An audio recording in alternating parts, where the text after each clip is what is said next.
Botta e risposta tra Matera e Cerignola nel giro di appena 3 minuti. Vanno in vantaggio i pugliesi al 14° con Morisco. Il dubbio di uno fuorigioco resta, anche se non può avere il conforto delle immagini. 2 minuti e Gagliardi, a tu per tu con il portiere ospite, non riesce a trovare concentrazione e mira.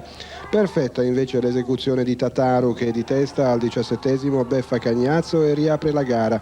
Sono gli sprazzi di una partita che non ha riservato altre annotazioni ed emozioni, se non che con questo più che meritato pareggio il Matera conquista il secondo punto della stagione. Male il 97, ma il 98 comincia benino, anche se i lucani sono sempre a digiuno di vittorie.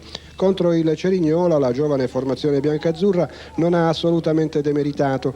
In difesa ha sbagliato meno del solito, a centrocampo ha costruito molto di più, con i suoi avanti poi è riuscita a tenere sotto pressione l'avversario. Meno brutto del solito questo Matera che fra un mese, dopo le gare interne con Potenza e Martina, è pronto ad emigrare per permettere l'esecuzione dei lavori di ristrutturazione del 21 settembre, su cui fino a giugno calerà il silenzio.